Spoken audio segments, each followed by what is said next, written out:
हिंदी सक्तीला राज्यभाषा सल्लागार समितीने सुद्धा विरोध केलेला आहे। हिंदी सक्तीचा GR रद्द करण्याची मागणी त्यांनी केली आहे। हिंदी सक्ती मागे घेण्याची एकमुखी मागणी आता केली जाते। आताची महत्त्वाची बातमी, राज्यभाषा सल्लागार समितीने हिंदी सक्तीला विरोध दर्शवलेला आहे। हिंदी सक्तीचा GR रद्द करण्याची मागणी सुद्धा करण्यात आली आहे। हिंदी सक्ती मागे घ्या असा त्यांनी निर्णय घेतलेला आहे आणि एकमुखी मागणी सुद्धा केलेली आहे।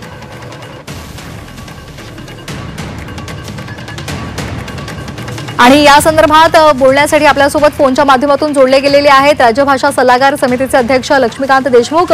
सर, स्वागत आहे आपल्या झी24 तासवर।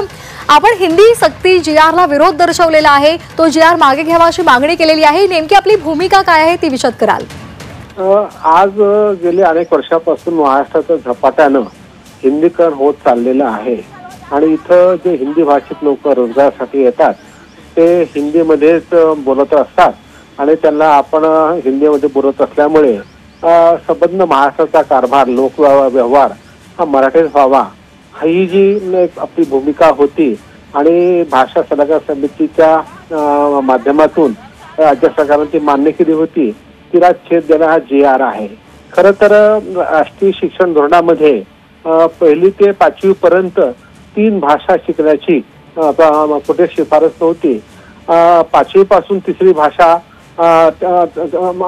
शिकायची गरज होती, तसे प्रतिपादन होतं। परंतु जे राष्ट्रीय शिक्षण धोरणानं मान्य केलं नाही किंवा शिफारस केली नाही किंवा कुठल्याही भाषेची सक्ती केली नाही, असं असताना आपल्या महाराष्ट्र सरकारनं 1ली ते 5वी मध्ये हिंदी सक्ती लागू करण्याचा निर्णय घेतलेला आहे। त्यामुळे मराठी पण हे धोक्यात आले की काय अशी आमची भावना झालेली आहे। आम्ही सर्व सदस्यांनी, ज्यामध्ये अगदी माजी कुलगुरू पंडित विद्यासागर होते आहेत, श्रीपाद भालचंद्र जोशी आहेत, टी विठ्ठल सारखे प्राध्यापक आहेत, त्या सर्वांशी चर्चा करून एक पत्र तयार केलं आणि आमचा हिंदी सक्तीला विरोध का आहे याची मी 5-6 कारणं त्यामध्ये नमूद केलेली आहेत। त्यामुळे बेसिकली आपण बाल मानसशास्त्र न करता छोट्या मुलाच्या मनावर 3री भाषा शिकवायचं दडपण आणणं, ओझं टाकणं हे बरोबर नाही। आजच महाराष्ट्रामध्ये जे हिंदी आणि मराठीचे शिक्षण चालू आहे प्राथमिक शिक्षण स्तरावरचं, ते गुणवत्तापूर्ण नाही असं अनेक अहवालातून दिसून आलेलं आहे। 8वीच्या मुलांना 2रीचं मराठी वाचता येत नाही, 3रीचं इंग्रजी वाचता येत नाही। तर त्या 2 भाषेची गुणवत्ता वाढवायचं सोडून 3री भाषा सुरू करणं, त्याच्यासाठी नवीन शिक्षक परत उपलब्ध करणं होईल की नाही हा प्रश्न आहे। आधी अनेक गावामध्ये एक शिक्षकी शाळा आहे आणि एकच शिक्षक मराठी इंग्रजी शिकवतो, आता हिंदी पण शिकावं लागणार आहे। ही वस्तुस्थिती त्यांनी पाहिलेली नाही असं दिसतंय, त्या विचार केला नाहीये। आणि जे प्राथमिक आराखड्यात SCERTच्या नव्हतं ते अंतिम अहवालात सुकाणू समितीनं का घातलं आणि 1ली पासून 5वी पर्यंत सक्तीची हिंदी केली हे उलगडते, त्या मागची काय कारणव्यवस्था त्यांनी दिलेली नाहीये।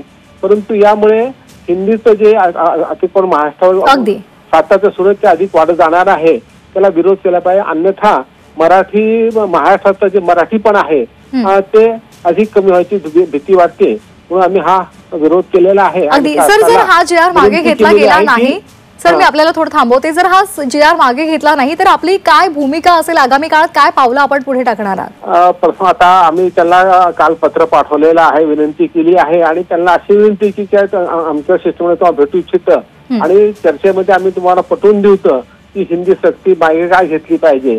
तर त्यांचं आमंत्रण आलं तर आम्ही त्यांना जाऊन भेटू सांगू, कारण लोकशाही संवाद महत्वाचा असतो। प्रथम संवाद होतो का हे पाहायचं आहे आणि आमच्या पत्राची ते किती दखल घेतात हे पाहायचं आहे आणि त्यानंतर मग आम्ही पुढील आमचं जे धोरण आहे ते ठरवू। अगदी धन्यवाद दिलेल्या या प्रतिक्रियेसाठी।